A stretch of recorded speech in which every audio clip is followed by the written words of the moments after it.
fellow gamers, and welcome to Beyond the Games. Joining me today is Heyro, How you doing, guys? and today we're going to be discussing Ghost of Tsushima. So, I beat the game probably a couple weeks ago, and I know you said you completed it just how long Just ago? the main story for me, yeah. Like 2 weeks ago, I think I finished it. 2 weeks ago.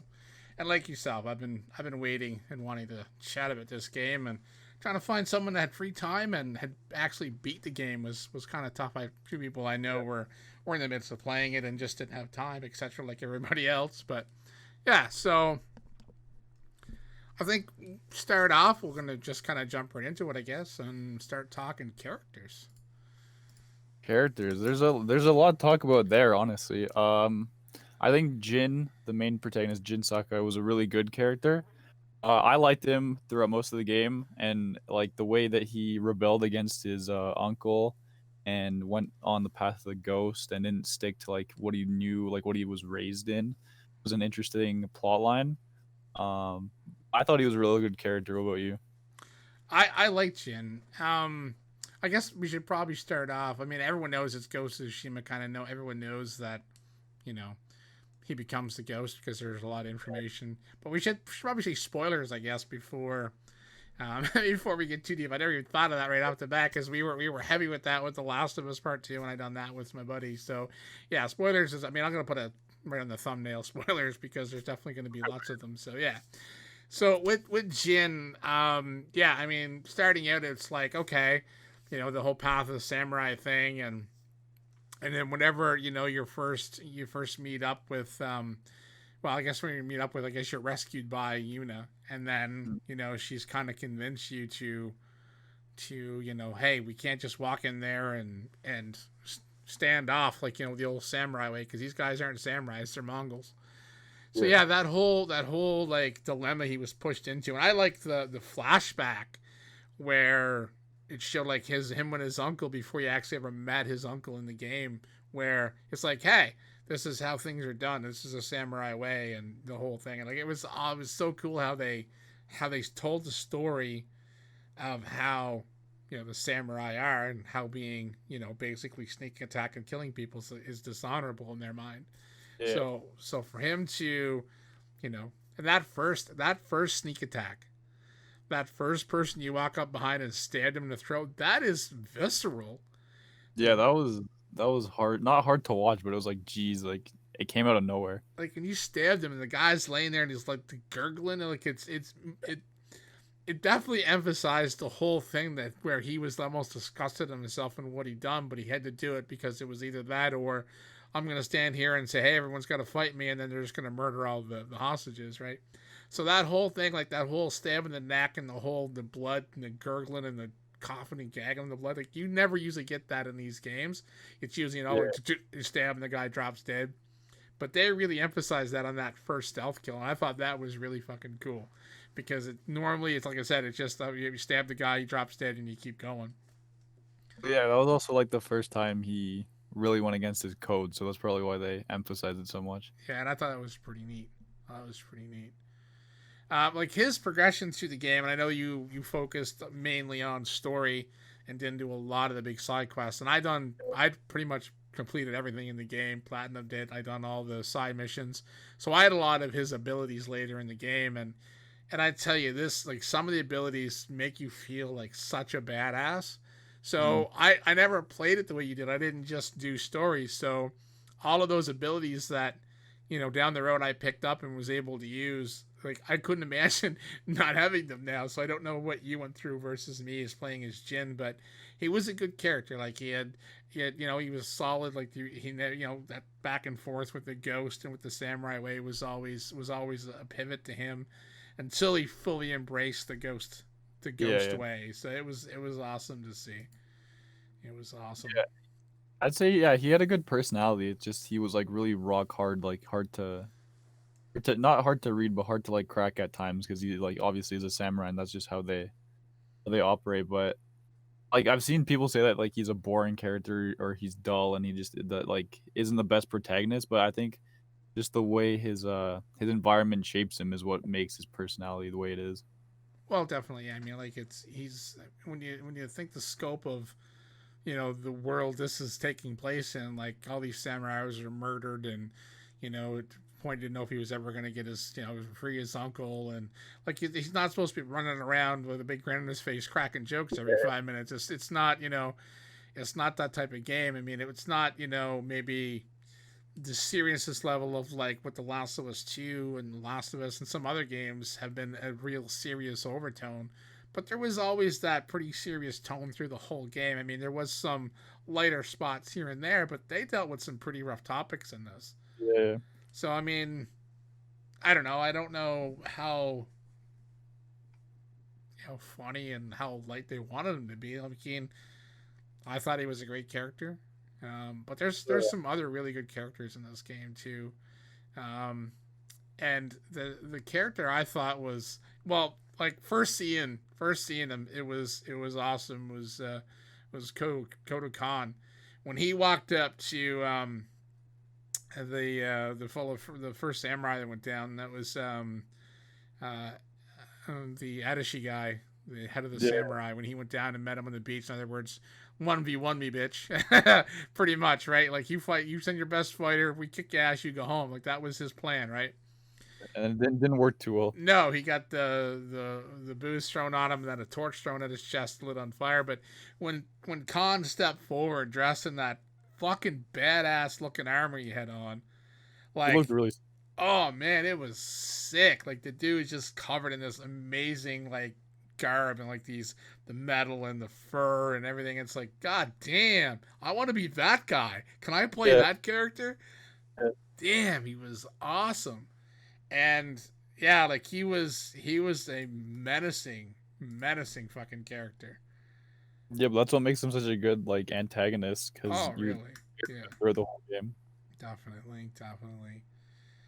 Yeah, no complaints on that character. He definitely was badass. And I thought like the voice acting and stuff for him and everything else was amazing. Like his character was just, and his character time just didn't give a fuck. It's like, hey, you guys think your samurai are badass. Well, we're Mongols, and we're gonna just like rip your fucking face off, and and then go drink some milk. That was pretty much it. Yeah, it was pretty awesome. Yeah, that's what makes the villain so good, because it's so different from the Japanese samurai. Like they just don't care whatsoever. They just murder and keep going. Yeah, I thought. I thought he was.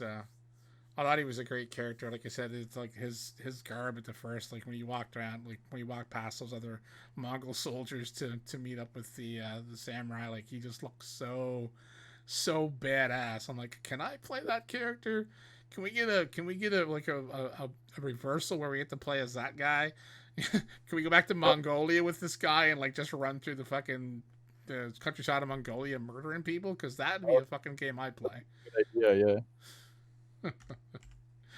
But you're stuck with the samurai for this game. But I mean, you can upgrade Jin to make him look like a badass too. Oh yeah, I mean he had some pretty cool stuff to put on, and I don't know if it was tied to a side mission or not, but you got to dress as a Mongol as Jin as well. Oh really? Yeah. Little spoiler for you. One of the outfits you score later on in the game. I can't remember how I got it, but yeah, there's one of the side missions you do where you don't look quite as cool as Kodo Khan, but it was still pretty cool to have like a Mongol outfit to wear. Like some of the stuff that he gets to wear is pretty cool.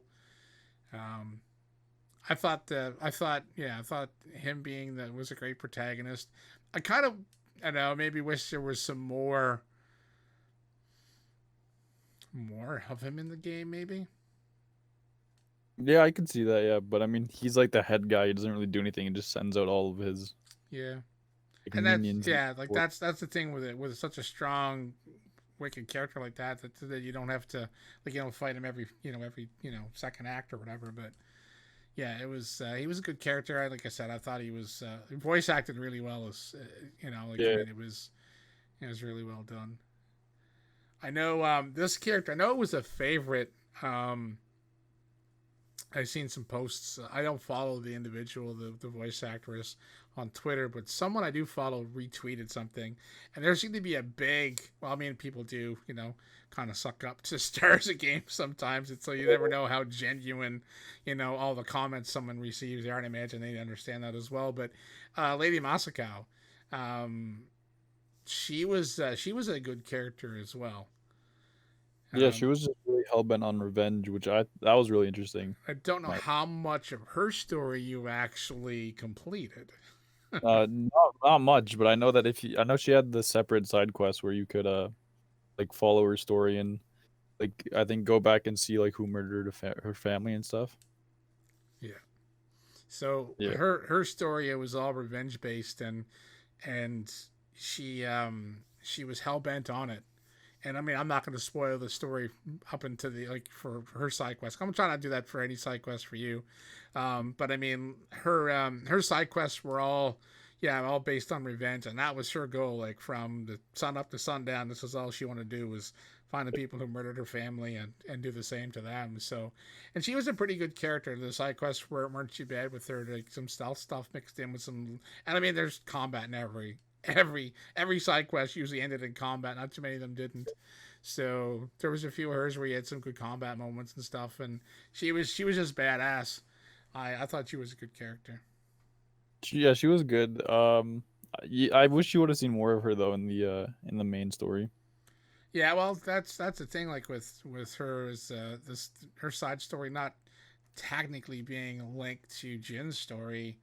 It was kind of hard to weave her in, but her story was pretty good. So when you go back and you get to play her side missions, and follow her story, you'll enjoy it. She was a pretty good story. All right, I'm looking forward to that then. Yeah. There's also the like other side stories you could do like Sensei Ishikawa and the Norio one, I think. I don't know if there's a third one, but those I'm looking forward to going back to. Yeah, so that's the thing. So yeah, so I guess we must as well, since it's linked to main story, maybe we'll push over to, because I want to talk about, yeah, those other side characters are all great. Ishikawa, it was funny too. I mean, I'm not going to spoil anything because I don't know how much you've actually played his story, but there was points when I was playing it, and I have a habit of making comments to myself, or if my wife happened to be watching me play, she watched me play a lot of The Last of Us too. She watched me play a little bit of this, but I have a habit of making comments to myself and making comments about the characters and stuff to myself. It's I'm a YouTuber and a streamer, so that type of stuff happens a lot. I mean, I make comments and stuff. So part of his story, I made comments on, and later on, they were like they became parts of the story. I'm like, that's fucking funny that I saw that coming, Yeah, and then yeah. later on, so yeah, so there was parts with his story, and also, how much did you? Well, I guess he's tied into Jin's story as the leader of the Straw Hats, Rizzo. Yeah. Yeah, I saw that coming. Um, where I didn't see him betraying Jin. I didn't see that coming. he didn't. I don't Uh, I don't know what it was. Whenever, I guess maybe because of the side missions and stuff. I can't remember what you have to actually play in side missions before you get betrayed. See, that's the thing. And I was like, that seems suspicious. I yeah, did. no, like whenever they were talking about like the battle where like Jin became a samurai and he didn't, I was like, okay, that may be a little bit suspicious. Like he might still be jealous. I never predicted that. Yeah, well, there's a side mission that you do, and when I've done the side mission, I wasn't 100% sure if Rizzo was going to be, but I figured he was going to get turned on, but I just didn't sure how it was going to play out. But it ended up, yeah, when he turned on him. You play the side missions. It'd be kind of weird going back and playing the side missions to that now, but yeah, I mean, he wasn't a bad character. There's because of the plot for like his storyline fed well into what became Endgame for him. So he was a good character as well. And then you and Norio, you meet him in the third act. Yeah. Yeah, so his storyline's short. Um, it's a lot of honor for him, a lot of honor based stuff in his philosophy of him being a warrior monk, which is pretty badass. His weapon is pretty cool. Um, But yeah, his side missions are a lot about honor and stuff, and you learn more of what happened to him and stuff, and the other monks as you go through his side story, which is pretty interesting. Mm. Yeah, Um, I'm definitely looking forward to going back doing all the side stuff. yeah, definitely worth it. Like anyone that hasn't, and I mean, if you're still watching this, so I guess you don't care about spoilers, but anyone who's watching this or listening to this on SoundCloud, and you're haven't even completed or you're wondering, something you should pick up. We're gonna get into gameplay here in a minute. We're gonna have to go back because we already mentioned Lord Shimra, but he is he is basically tied to Jin directly through stories. So there's really no side mission stuff for Lord Shimra. I thought he was a good character. Um, the whole thing with that honor, like him fighting the samurai way, was frustrating because you're the ghost and you're trying to tell your uncle, look, you're doing this, it's not going to work. And he's like, Yeah, this is the only way samurai fight. This is it. The be all end all. We do it this way or we don't. And it's like, God damn it! Like, kick that man in the ass. Like, open your eyes. Are you fucking blind, dude? well, yeah, that was fine, like the first half, but then the second half of the game where like he uses it against you and like makes you feel bad about yourself. It's like, no, I'm just trying my best here, and he's the one that's holding you back, right? Well, yeah. Well, I mean that part in the when they storm the fort, and and then Jin jumps over the wall and cuts the fucking dude's head off and shit. I was Yeah. like, hell yeah, here we go. Now we're getting into the good stuff.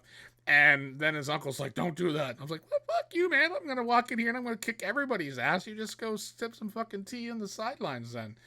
Like I'm like, God damn, that was frustrating. It's like, stop being an asshole. Yeah, but like they kind of had to add that into the story to make Oh, it. I get it. I see where it goes, but as you're playing it, and it's like, well, don't you see that these guys don't play by the same rules? Like when he sent them across the bridge, and then they sent out the horses, and they Mm. blew the fucking bridge up with all those samurai on it. It's like, do you That not? was, that was a good scene. Yeah, that was awesome. But like, do you not see how you know you're fighting a losing battle because you're not fighting their way. They fight, their own. They fight no matter what. Like it's I don't know, kind of Mongol warfare. It's not, there's really no term for it, I guess. They it's all about winning for them, and there's no point of honor where, they stand and fight toe to toe and just all that samurai bullshit. They're like, nah, man, we just want to kill everybody. We're taking over. Yeah.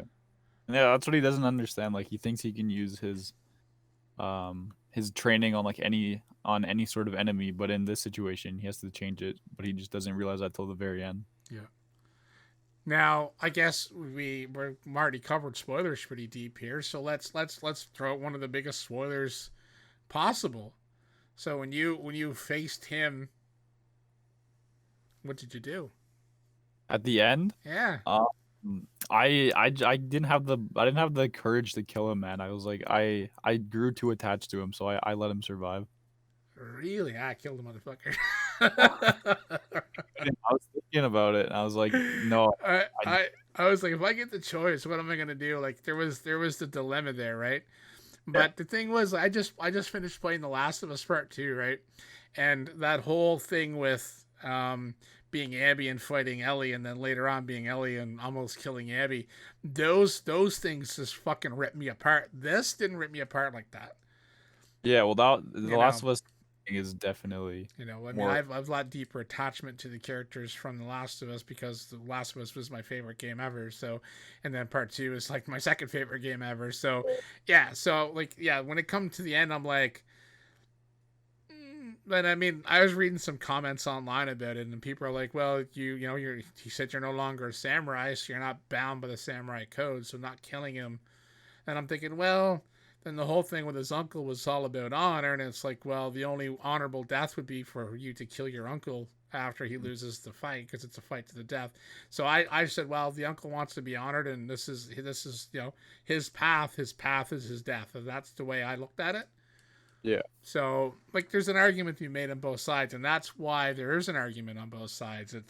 There is no cut and dry in that particular moment for the fact that you know Yeah, but then there's like in when I played at the end, he's like, I have no honor, so That's why you can't kill him. Like that's the way it ends on the other side. Yeah, like I said, I see both sides of it. Like after it's over and you sit back and contemplate what choice you had either way, it's like, well, his uncle was, you're no longer samurai, so you didn't have to be a samurai and end his life. But his uncle basically lived his life by honor, and the only honorable thing for his uncle would be to die in that situation. And I'm Yeah, I can. thinking, and I'm like, well, to still honor his uncle and his uncle ways, and he done it, and it also kind of shows his uncle's like, your path of honor led you to this. This is, Yeah. so that was kind of my understanding it afterwards. Like when I was sitting back and I was like, what happens if I didn't kill him? So then I had to go find a YouTube video of what happens when you don't kill him, because I'm thinking, is it one of those tricks where you say, I'm not going to kill you, you sit there and you just kicked your ass, you just sit there and think about what happened, I'm leaving. And then as you're leaving, he gets up and basically starts fighting again, and you have to kill him. Yeah. I didn't know, so I was like, well, are you always going to kill him, or what happens after? So I had to go find a YouTube video where someone didn't kill him, so to see how it panned out, and you just walk away and leave him sitting there. So yeah. I mean, it's good that they have two endings because, it's better than having one ending that no one likes. Then you can go back, play the game the second time, and like end it the other way, and then compare and contrast which one you prefer. Yeah, it gives you an option. Even if you don't, like I did, I just went and because I played the game after some too, just doing some roaming around, and I don't have any side missions left. I just kind of roaming around, fighting the Mongols that are left on the island, just having fun with it. But yeah, I mean, it gives an option for someone like well, look at us. I chose one, you chose the other, and we had no idea up until I just asked the question how we finished the game. So yeah, so there you go. I mean, and there's an argument to be made, so it gives you a choice. So it's not, doesn't force the person to say, I didn't want to kill. I didn't want to kill him because I thought, like you said, you're not a samurai and you're not bound to that honor code. So you just you're attached to the character. You didn't want him to die, so you walked away. Me, on the other hand, I'm like, yeah, I'm just gonna kill the motherfucker. Doesn't matter. Yeah. Okay. I can see both sides of that. Yeah. Yeah. So I mean, I appreciate the game developers being like, hey, let's give the gamer a choice.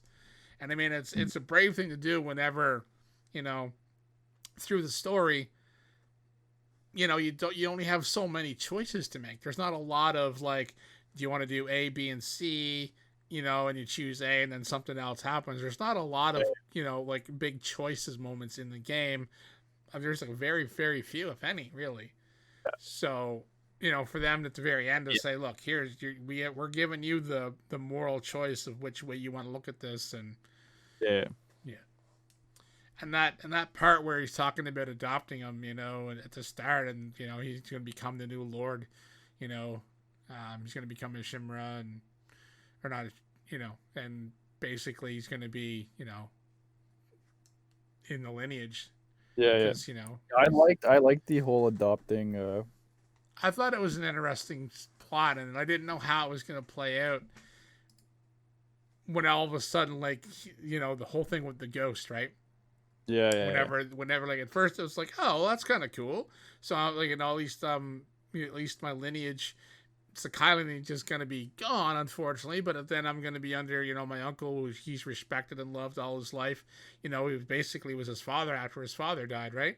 So, it was like, hey, that's kind of cool. He's going to adopt him, and he's going to now, Lord Shimmer's going to have a son, pass on his family name and, his wealth and everything, too. It was kind of a cool storyline. And then all of a sudden, he chops one Mongol's head off. It's like, oh, don't want to anymore. Yeah, no, puts the fucking brakes on that right quick. Yeah, so definitely a nice little twist in there. I blame Lord Shimmer for my horse dying. Oh, that was so sad. That broke me, man. Like, I'm like, son of a bitch. I love that fucking horse. Go get another one. and the worst thing and I mean, this kind of goes into a bit of gameplay and stuff too. Like the thing where your horse died, which sucked because that's the horse you got like right off the bat. I picked the color, I picked his name, and everything else. And then later on, as you're doing the side missions Like I said, I'm side mission. I'm side mission heavy, you know. Yeah. And there's parts where you find the banners and you get rewards, and you get new saddles for the horse. So I was like, oh, cool, this new saddle for my horse. So I change it, and then I get another one later on. I'm like, oh, cool. And then my horse died. I'm like, wait. Oh my. Now when I was going through and I got this other fucking horse I didn't care about because I didn't get it wasn't the horse from the start of the game anymore. I'm like, I don't like this fucking horse anymore. I don't want this horse. I want my old horse back. This sucks. And then it was like, oh, then I was doing a bunch of the side missions where I found banners and I got my saddle, but I couldn't look at the fucking saddles because I didn't have my horse anymore. Yeah. It wasn't until later on in the game when you finally get, basically to re-choose a new actual horse that then I can go through and see my saddles again. So I found that kind of like a weird gameplay option. Is here you go, we kill your horse, you can still get saddles, but you can't fucking see any of them. I'm like, it's like, what's the point of getting them? I'm like, why am I doing this? I'm thinking, does something change? So it kind of give me like, okay, maybe eventually then all of a sudden something happens where my horse, saves my life, and all of a sudden I'm like, okay, you're not my original horse, but I guess I love you too type of shit. I'm like, I had no idea. But yeah, I blame my uncle for my horse dying. Yeah. Yeah, that was a sad scene. And the whole music and everything else in that thing, yeah, it was gut wrenching, man. That was the most gut wrenching part of the game. Yeah. Fucking kill my horse, you bastards. It's like in the other games where you gotta kill dogs. It's like, god damn it, I hate killing dogs. Oh, it was like, for me, it was like when your horse dies in The Last of Us 2, like when you're crossing in the city, then it just blows up. Oh Jesus! You're like, oh my god, no! And you didn't even get a chance to mourn the fucking animal, right? Like it's like your fucking horse blew up in there. Here you go, fucking fighting to stay alive. But at least in Ghost, they kind of give you an option there. You get to bury your horse. You even go back to his grave later and shit. I'm like, that's fucking sad. Yeah, I know that was a good addition. It was just the most emotional part. Yeah, I think it was. Yeah, realistically for me, I was like, God, it's just because it was so well done. Yeah. Like the whole, like the music and the overtone and the horse basically giving him every ounce of its, his being to get you as far away from, danger as possible. And yeah, I was like, God damn, poor horse. Yeah. Poor horse. Yeah, like, since we're talking about gameplay, like, there's a lot to dissect there. We're gonna jump quickly back into characters though, because we got sidetracked a little bit. Yeah. Yuna, I thought Yuna was an awesome character. Yuna, yeah, she was definitely the best complementary character for Jin out of all the ones we were introduced to, in my opinion. Yeah, definitely. I really liked the character. Her struggles, like I said, you didn't play a lot of her side missions, so when you learn more of her story, it's even more impressive. Yeah. It sucked the way her brother died. Being a dumbass. He was not a bad character, but yeah, Yuna was definitely a 9 out of 10 character for me. Yeah. Yeah, it was hard watching her brother die, but at the same time, it was like he kind of got himself into that mess. Yeah. It was just, and it was visceral too. Like, it was so visceral how everything happened. It was pretty, it wasn't as bad as Jin's horse dying, but I mean, the scene was well done. It was dramatic. It had so much tension, and there was so much involved in the whole scene from start to finish. That whole section where you went in, and then you got captured, and then he showed up, and like that was an amazing set piece. There was an amazing whole section. There was a lot of those in the game though, but that was one that stood out just because of the ending. But another well acted character though, Yuna. Yeah, I really liked Yuna throughout the whole game. Yeah. Like, I thought she was the best. I was kind of seeing a bit of a possible romance at one point. Yeah, at the end, like right before they go into the final battle, I was like, I can see sparks flying here. Yeah, I kind of thought, because like the whole thing what they went through, and like I said, then the side mission stuff too added so much more depth to her character and so much more to the story, and just the way the two of them, like the respect that they end up having for each other, and you can tell it. I don't know, I want to say love for each other, but they definitely cared for each other, and I think more than just as friends. And I thought maybe this was going to be, here you go. They're going to, push them together to them, like how it was going to end with the two of them end up being together. I had no idea how it was going to work out. So as of the ending of the game, they don't. Whether there's going to be a sequel, that's a whole other topic. But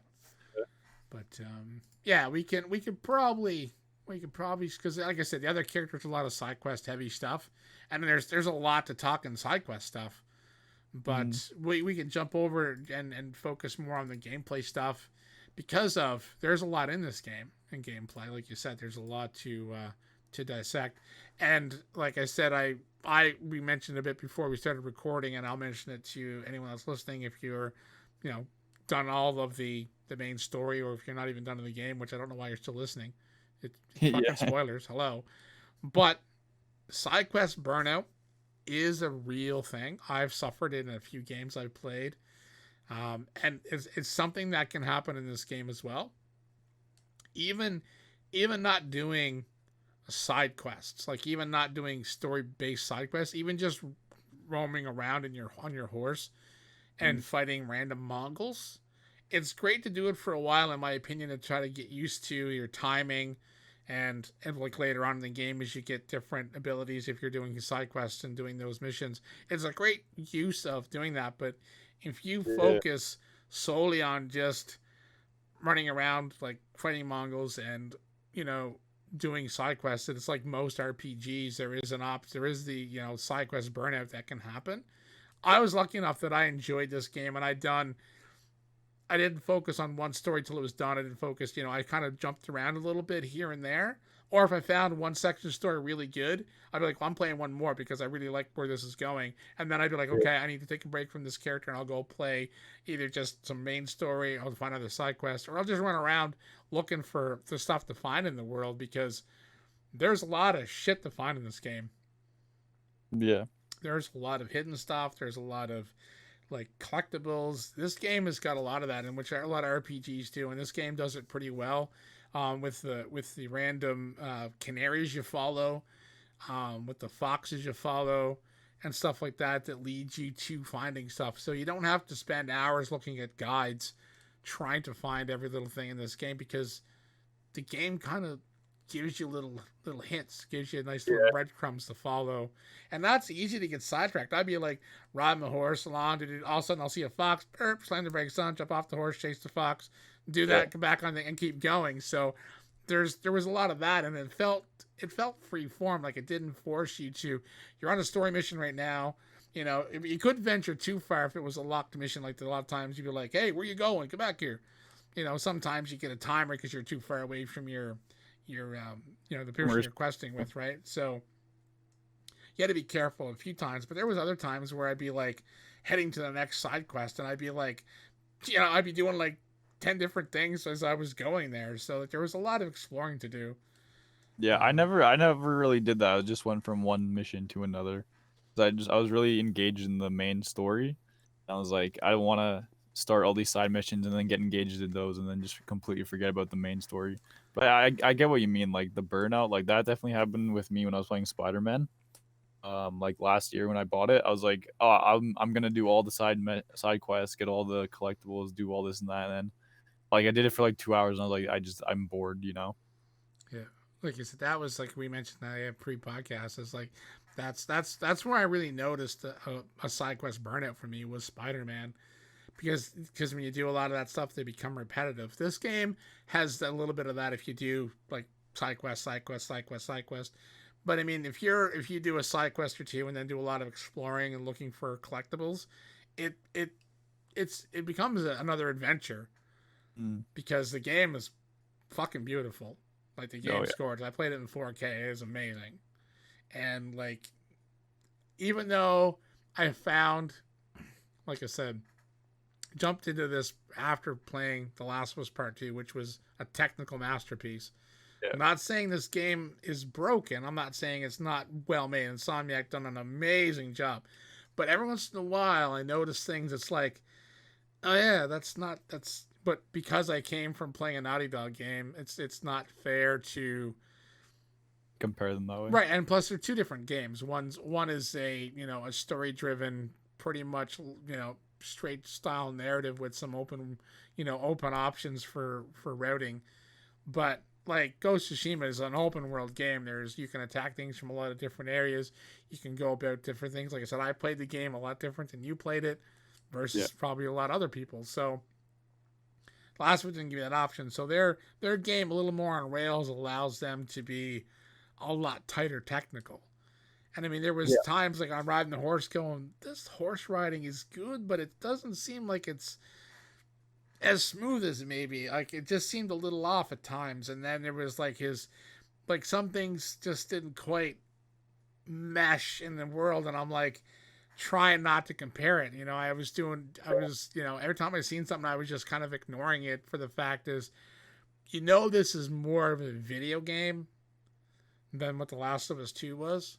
The Last of Us 2 just feels like a story, that You're you're just like you're playing. you're experiencing, like you're playing it, but you're experiencing like this story, and you're sucked right into this world.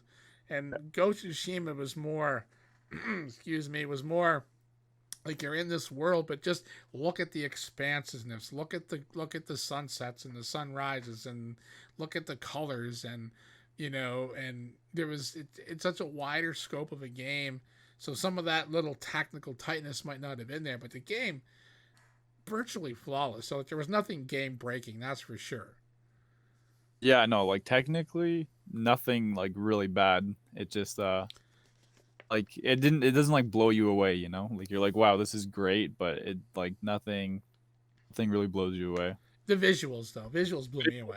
Visuals definitely blew me away. Yeah, like, everything looks beautiful. All the leaves that they put in, like how long that must have taken to render and code and all that, and just like the scenery, like the wind flowing, the trees, like the leaves, like every little detail that's really mind blowing. But like gameplay wise, it's not, it doesn't like reinvent the wheel. No, definitely not. It definitely uses that tried and true style of. But their combat was interesting. But yeah, Yeah. like the base of the game. It's not. Yeah, it's not like Ghost of Tsushima rewrote the book on anything. You know. No, definitely no. Insomniac ain't a slouch. I mean, the game is fucking gorgeous, and it's really enjoyable to play. It's fun. There's nothing broken. Don't try to take that from the comments.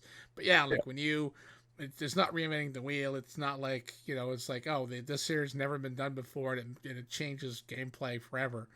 But I mean, yeah, it was awesome. It was an enjoyable game. It was fun. Um, like I said, you didn't do all the side quests. So some of the abilities and stuff that he gets later on, I mean, it's not based in reality, right? Yeah. So some of the stuff that you're able to do is pretty awesome. And it's pretty wicked. It makes you feel like such a badass, and that's enjoyable. Where you can walk up to a group of enemies and either sneak up and just one by one pretty much fucking murder them in any matter, or you can do a standoff and just like wipe out like four of them. Boom, they're all dead. The other guys are screaming and fucking running for their lives.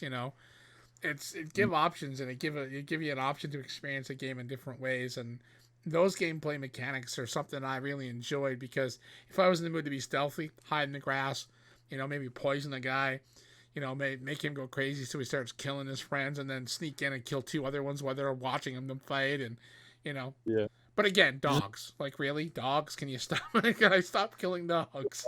Yeah, the dogs in this game were annoying. Not as annoying as The Last of Us 2, but like still pretty annoying. Yeah, I mean, I didn't hate killing these as much as the ones in The Last of Us, because it wasn't quite as visceral.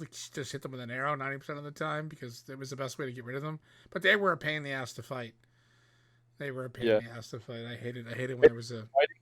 Fighting was definitely fun because you could just go around slashing everyone and like all the moves you unlock and stuff.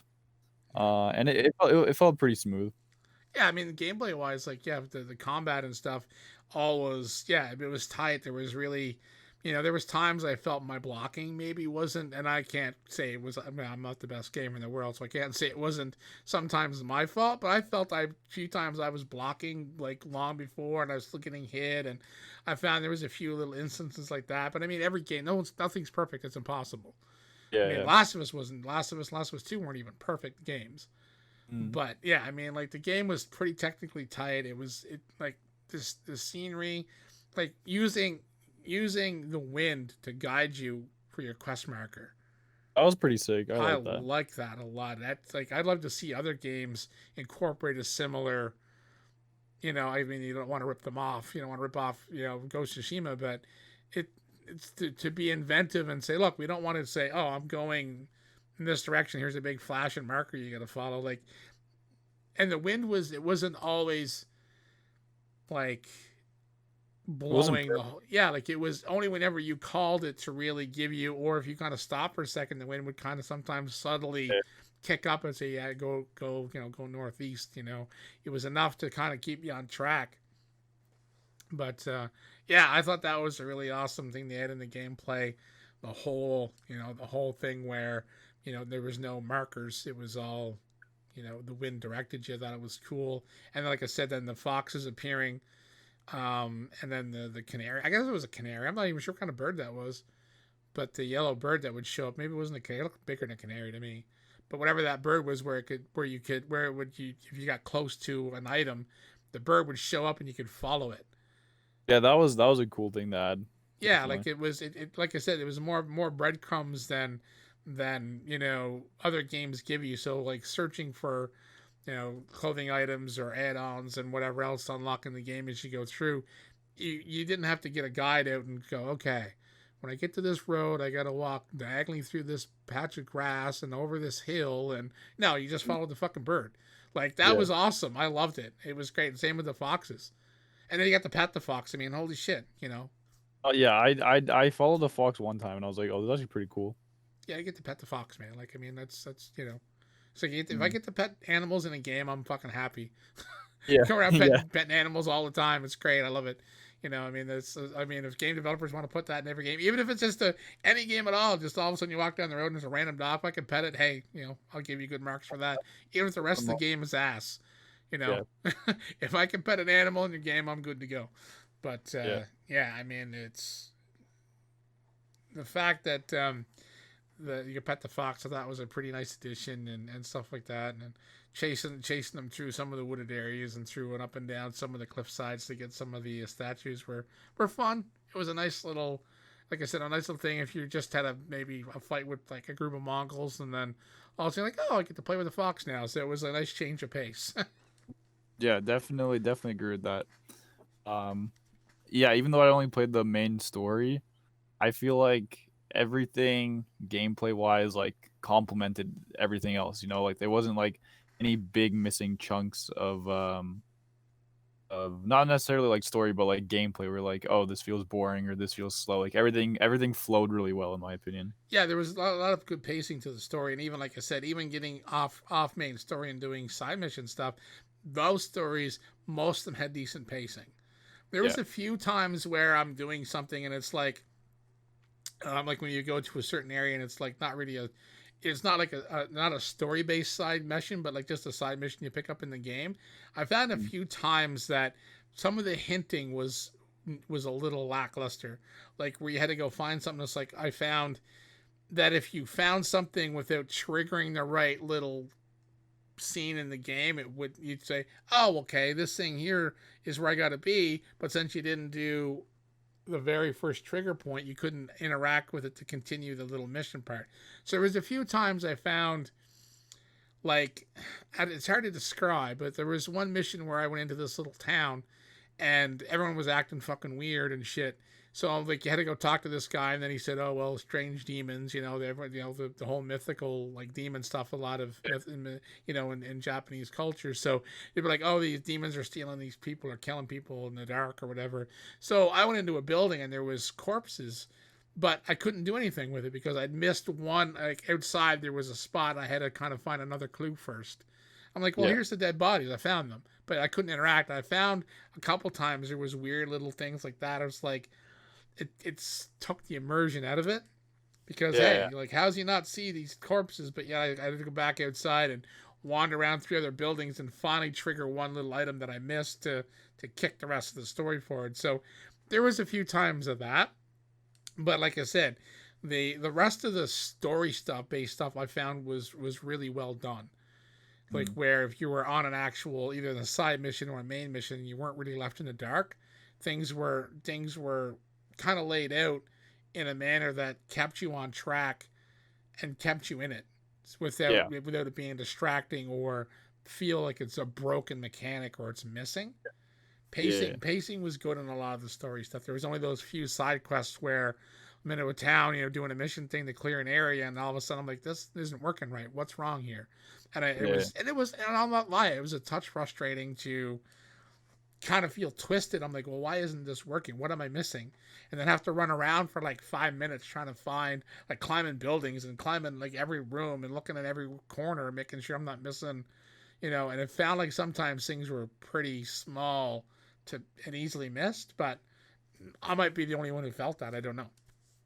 Yeah. No, there was some times where I was like looking around, like, where do I go or what am I supposed to find? Like, Yeah, like it what wasn't. Yeah, what does it want me to do? yeah, there was a few of those, but like I said, they weren't like it wasn't every mission. It wasn't all the time. It was very few for me. Like I said, I done everything in the game. I pretty much completed. I don't think there's anything I didn't do. So like I said, it was only a very very minuscule amount of times I felt that like a little bit more direction on that would have been helpful. Yeah. One thing about it kind of covers more into plot, but it covers stuff that you haven't done. But one thing I want to mention is the the mythology of the abilities that you obtain in the game Yeah. they're pretty powerful, and the stories behind them, some of them are really interesting and they're enjoyable to watch because there's cutscene stuff and there's like story behind, like it's like, oh, this myth of this one samurai that done this. I'm not going to go into great detail because I don't have everything listed in front of me. I don't want to spoil it for you, but also I don't have the whole listing of every mission in front of me. But like, okay, this one samurai needed a great sword because or get hit by lightning, and like there's these great stories told about these old samurais around the island of Tsushima and stuff. And these are the outfits that you gather in the game and the abilities that you pick up in the game, and each armor has different abilities. And then you get like some moves that require your what was the resolve, your resolve that you built up, that you had to have so many circles of resolve to do certain moves, and certain moves use more resolve than others. So it became like, okay, I want to do this cool move because I can kill 3 people with it, but I only have 2 circles of resolve. So if I need to heal myself and I screw up and I use all my resolve, I can't. So that management of that resolve resource to heal yourself and then to use your special abilities became a thing. Maybe not so much for you because you didn't do all the power side missions, but there was a point where I had a lot of resolve opened up and I'd like burn through a lot of it doing all the big special moves because they're just fun as hell to do. Like Yeah. like mopping the floor with 4 or 5 Mongols and watch the other 2 ones like lay on the ground screaming and run away. And those guys could run fast. Oh yeah. Yeah. Yeah. Yeah. Like I tried to chase the guy, man, and I'm like, man, this guy should have entered a 100-meter dash because there's no one to catch him. Like Yeah. Usain Bolt has nothing on this cat. Like these dudes would run. I like half the time I just pulled the longbow and just fucking dropped them. But I mean, You can't reach them. Yeah. yeah, like these dudes would just take off, and I'm like running my guts there trying to chase them, and like these dudes are just gone. I'm like, holy shit. So that was pretty funny. Like I had some laughs at some of those moments. But I mean, it also has the typical moments where the guard's like, what is that over there? You hide in the bush. Oh, nothing. It had those moments, but all RPGs and open world style games have those, right? Like it just and those moments aren't game breaking because they're gonna happen. Yeah.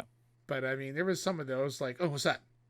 Oh, it's nothing. I'll just go back over here and stand against the wall. And luring them away, like, hey, what's that noise? And then you sneak up behind them and you murder him, and the guy's standing behind you, and I'm like, shit. I'm like, oops, I murdered that guy, and he see me. Then he starts yelling, and everyone's alerted, and I'm like, all right, I guess it's time to go ham on everybody. No more stealth at that point. Yeah.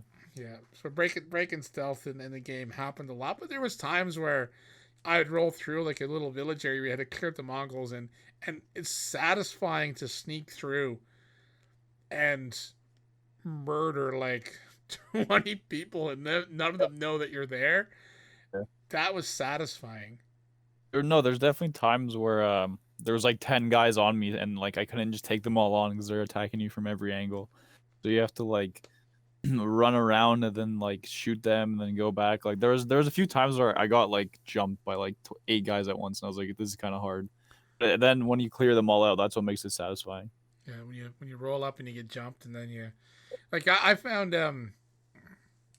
sometimes running away and like climbing a building and turning around would break sight lines, and like the typical style game when you break the sight lines, they'd be searching for you, but they'd spread out a little bit, so it'd give you an option then to readjust and be able to actually engage them, one on one, or even one, or 2-on-1, or even 3-on-1, where you could manage, where they're trying to fight off like 5 of them at once, where there were guys with shields, guys with spears, guy with sword, where you're like trying to switch through your stances to then like combat them, because that was another thing too when you get into gameplay, was always trying to remember what stance was best against what enemies, because it definitely made a difference when you picked the wrong stance and you were getting your fucking ass beat, and then all of a sudden, like, wait a second, I gotta switch to moon stance. Ah, here we go. Now he's fucking dead on the ground, and you're walking away like a badass.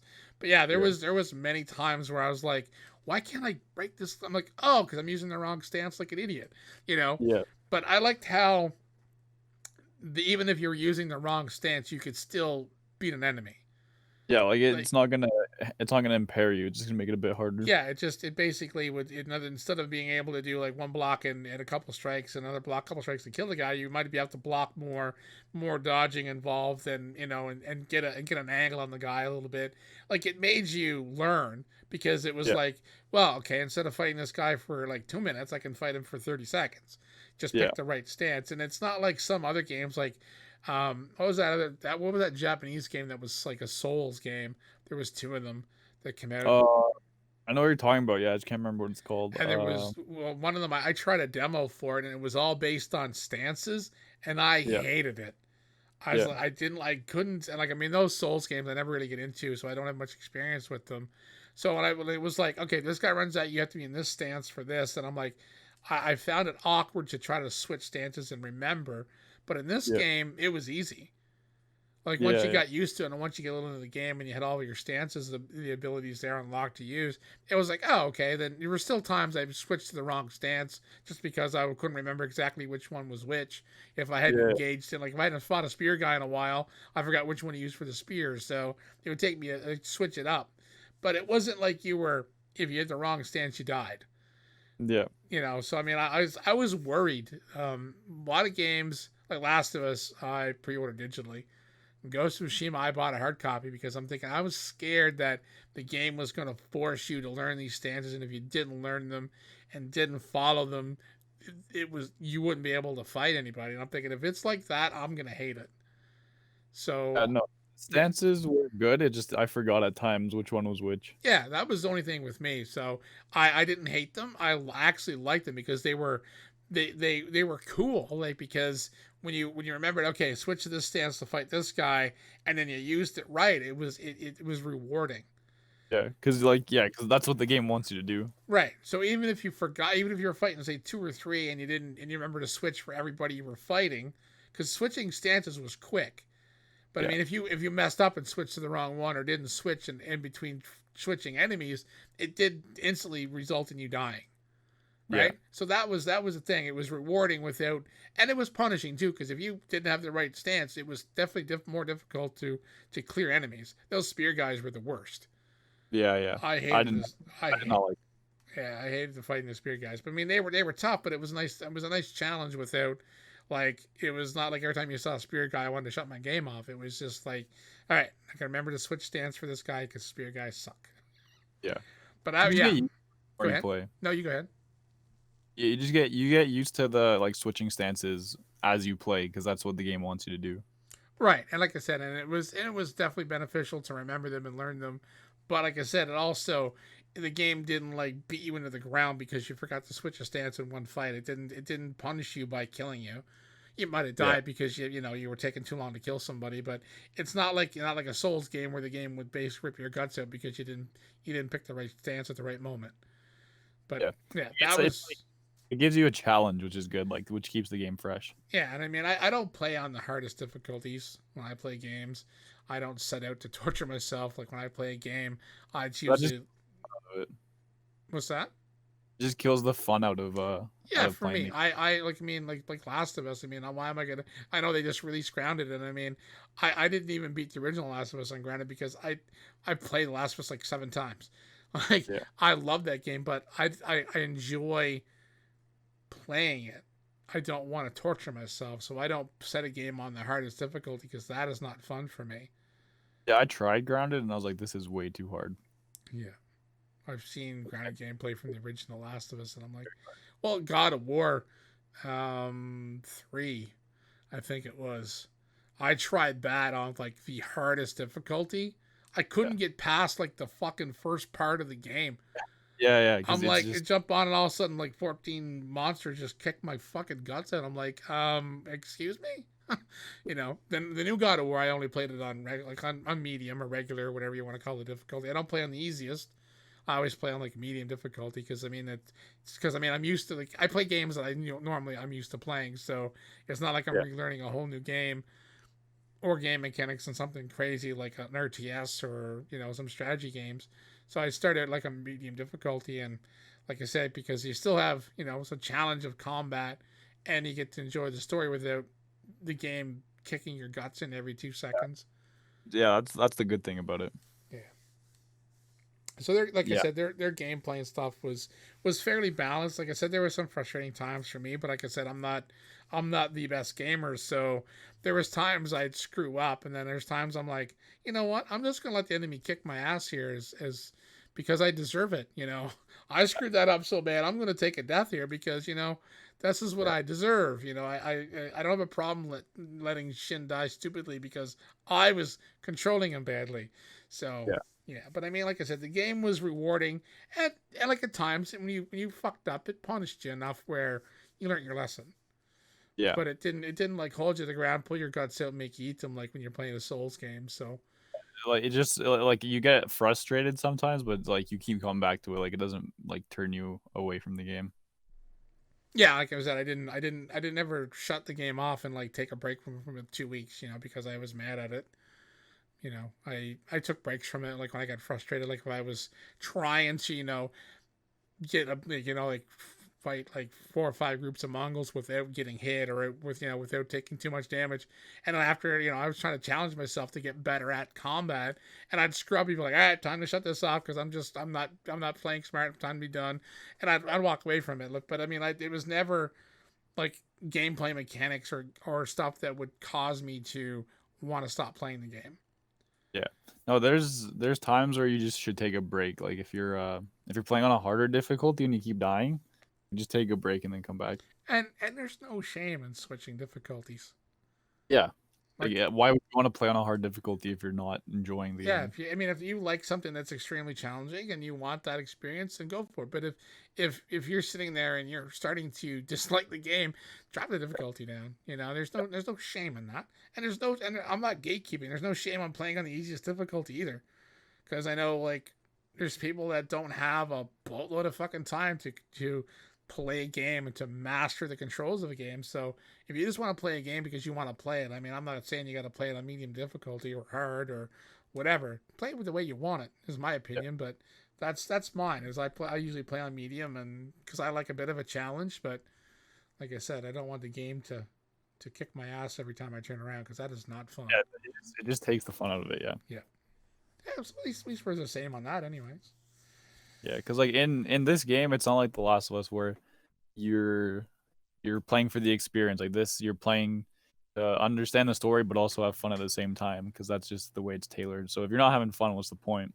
Yeah, and in the gameplay in this, like in the mechanics of the game and everything, like I said, the very minute flaws I could pick out of the game, which I can do that with pretty much everything. I either a TV show, movies, Yeah, video games. There's always stuff if you run and get nitpicky. There's every game has them, and every movie, TV show, etc. But this game is an experience as well because it's not the same experience you're going to get from a hard story driven game like Last of Us Part Two, but it has it's such a big world. There's so much to see, and Yeah. there's different options and pathways, and the combat's got times it's just super fluid and fun, and it makes you feel like a badass. Those standoffs, when you do a standoff and you get it just right and you kill it, everyone, and you stop and then everyone just falls dead, it's like Yeah. it's so awesome. It's Yeah. like I clipped a few spots and then uploaded them to Twitter because it was like, you stand off, and when I got really good at that timing, and you're like, you killed the three guys and then all of a sudden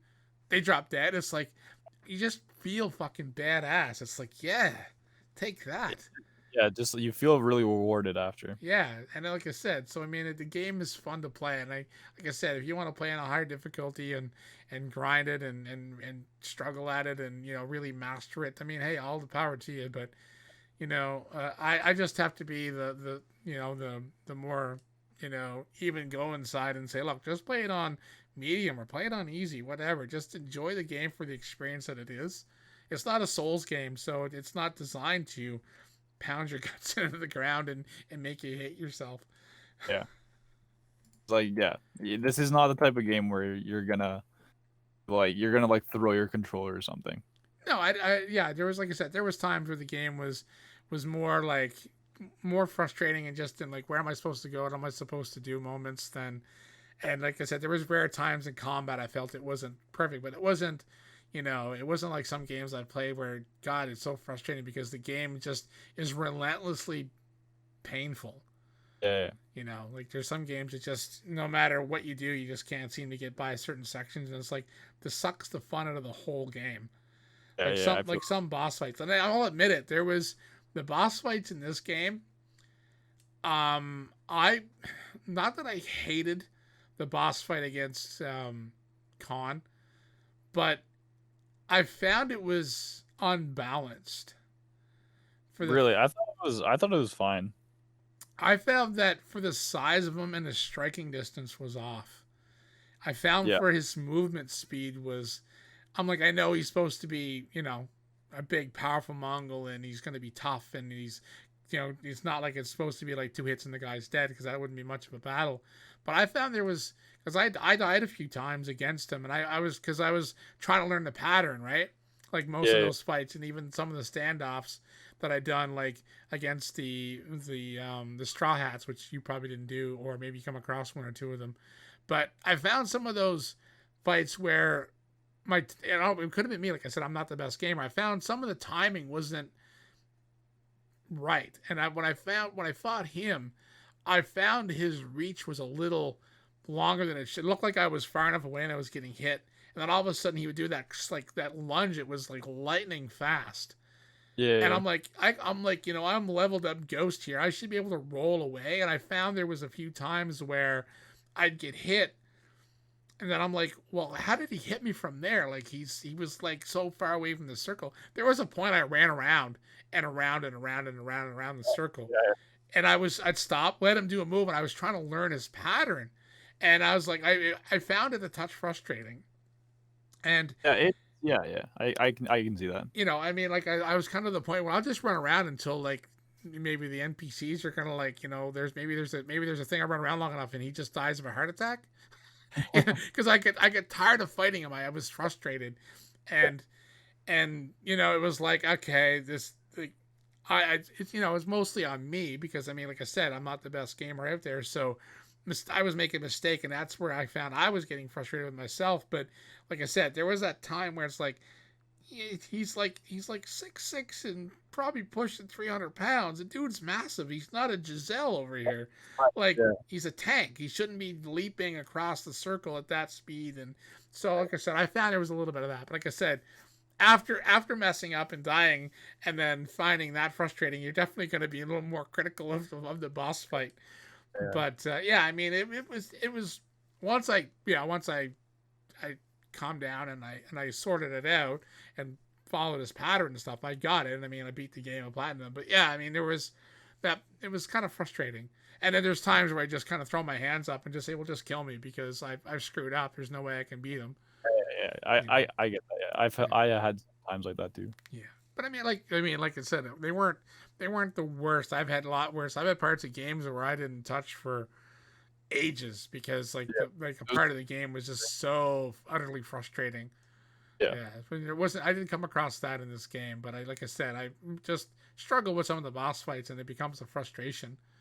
But Mm. like I said, anybody that anyone, there's probably a lot of people that just beat it on the first try, like didn't find it a challenge. But you know, But like, yeah, overall the gameplay in this game is definitely it's like polished, it's refined, it's yeah, nothing that'll distract you from the experience, but like at the same time, it doesn't like reinvent the wheel or anything. But that's not no, what it's supposed to do. So no, I mean, it was a great game, and I mean, we've touched on plot pretty heavily as well. But with the plot in this game too, like it's based on a real place. It's based loosely on events. It's not a, mm, it's not a factual based story. It's an original story piece, but it is based on the Mongol invasion. yeah, It is based on like events, somewhat factual. I shouldn't say factual, but it's based on an event and it's a made up story of an event. But um, the plot of the story of the Mongols' history itself is an astounding story in its own.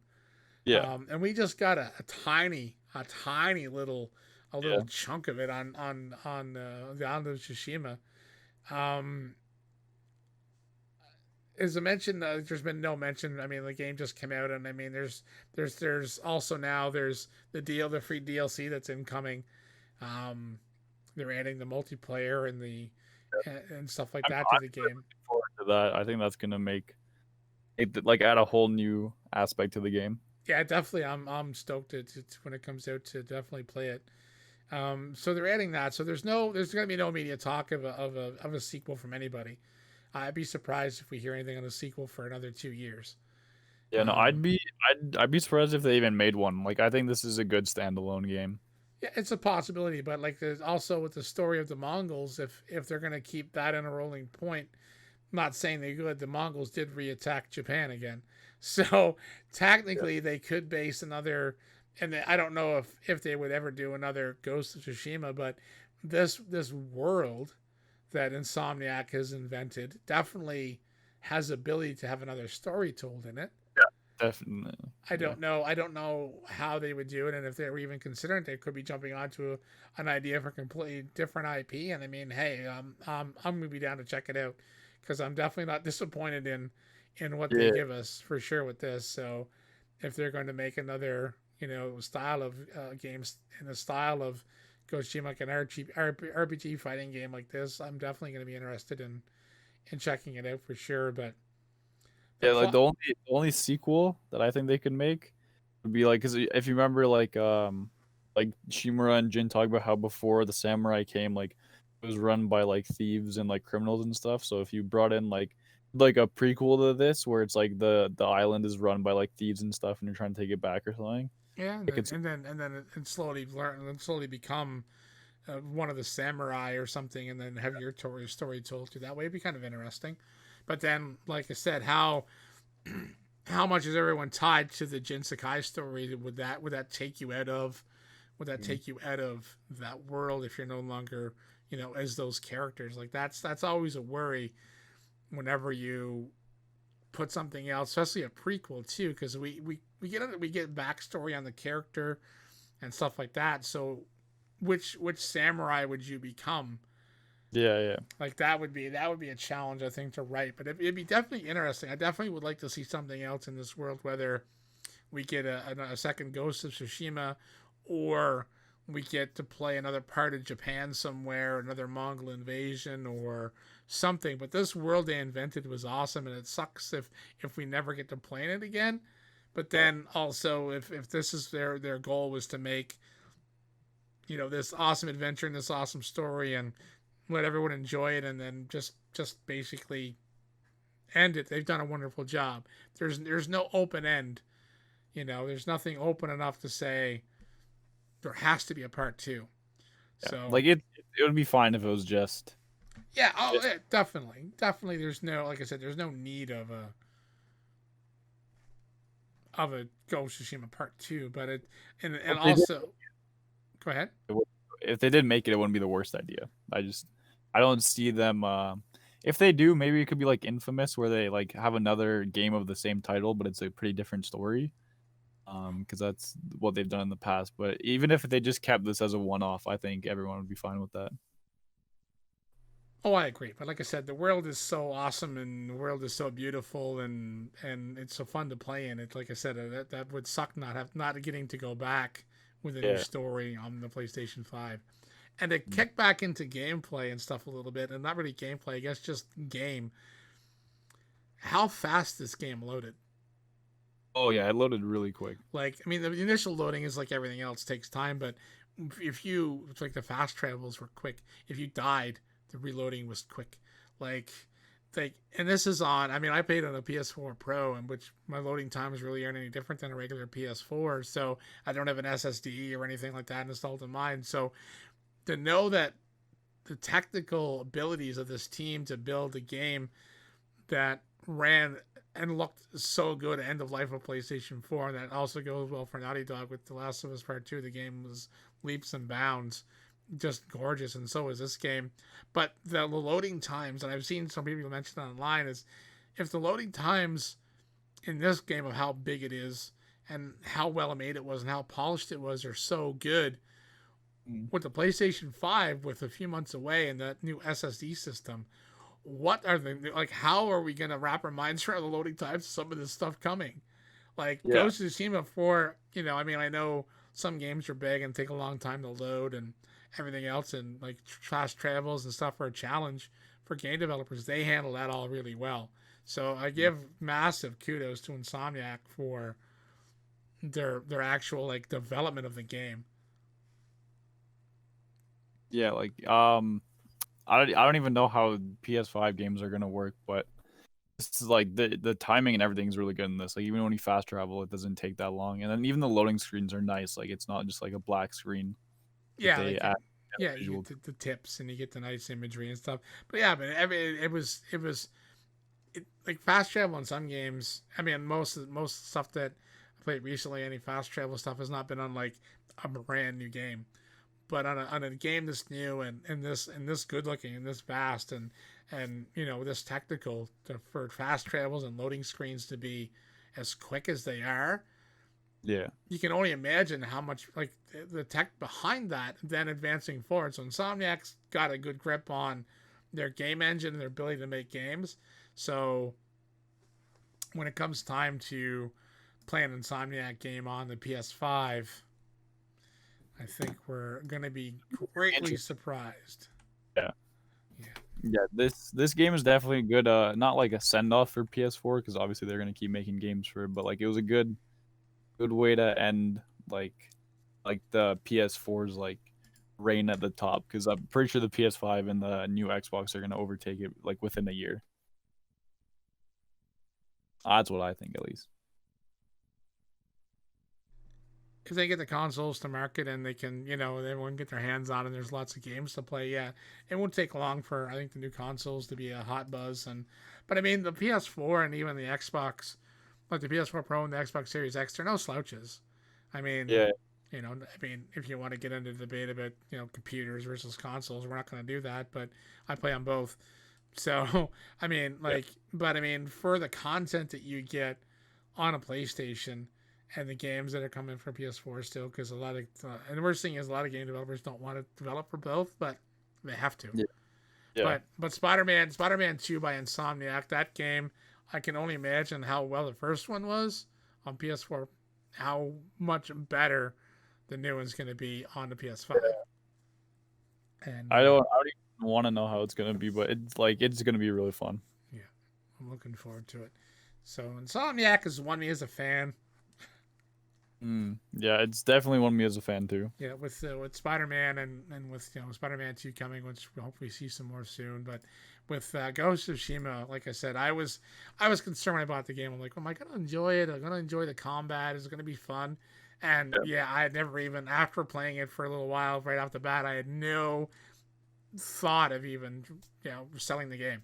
I'm like, I'm yeah, keeping this. This game is fun as shit. And really fun. so yeah, so I mean, Yeah, some definitely. people are just like holding back because the same thing. It's like, is it gonna be fun? Is it gonna be interesting? Like, because it seems like out of the ordinary, right? Because there's not that many samurai games out there. But once you finish it, it's definitely worth all the money you put into it. Oh, definitely worth the time and the money.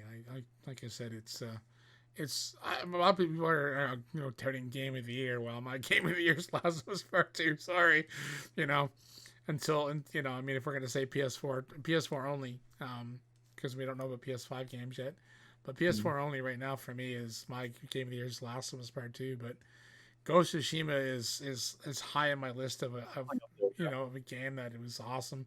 It was fun. It was engaging. It was a good story. Like yeah, it was a joy. Like I said, a lot of times when I wasn't working or my wife was going to go do something else, the first thing I was doing was from the PlayStation, and Yeah, I was enjoying myself. yeah. So It definitely does a good job keeping you roped in and making you want to come back.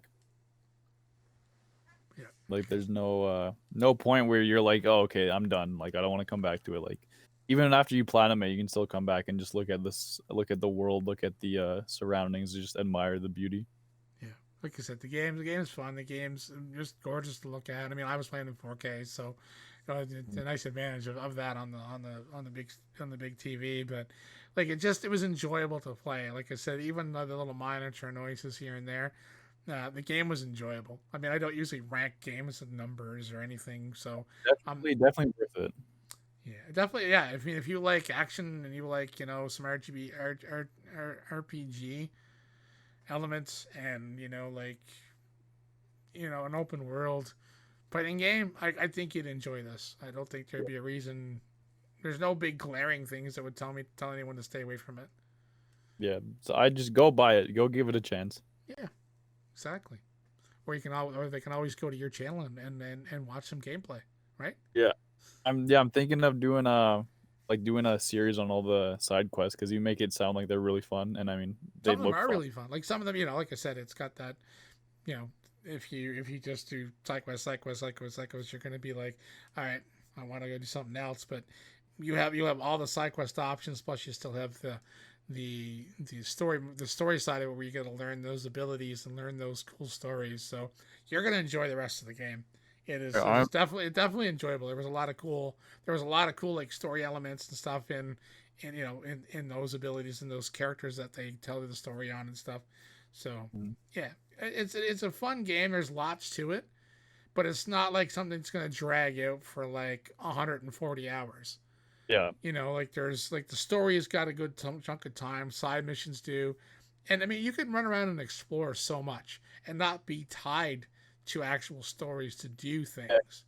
So yeah, if you're just looking for a game to Yeah, there's a lot to do, and it's a good amount of time. jump on your horse and just ride around the woods and the fields and fight Mongols and follow foxes and chase birds and hey, if this is a game, if that was the genre, this game defines that genre. How about that? Yeah. All right, I think that's gonna do it. I think we covered pretty much everything that Ghost of Tsushima. I mean, like we didn't get into too heavy side quest stuff, but anyone that's interested in some more gameplay, definitely check out Hero's channel. He's gonna be linked in the description. He's got Last of Us Part Two. He's got Ghost of Tsushima. And he's gonna do a side quest. You heard it right here. He's gonna do side quest YouTube videos. So we're gonna hold Good. him to that. There's a So lot to come. and you're also doing Need for Speed right now as well. Need for Speedy is the one I'm working on right now. Yes. That game's pretty fun. Definitely my favorite one since Rivals. Nice. Nice. So yeah, like I said, you have you have YouTube. Do you have Twitter? Anything? Where can we find you? YouTube. Uh, Mostly YouTube. I mean, I have an Instagram, but I don't use it that much. I'm just mostly YouTube focused. All right. So So anything you need, just go over there. YouTube link is going to be down below. If you want to reach out to me, typical, hit me up on Twitter. Drop a comment here. If Hero doesn't see it, I'll get it to him. Any questions for me or him, just feel free to fire them in the comments or hit me up on Twitter. And yeah, we'll catch you next time in the next Beyond the Games. All right. See ya.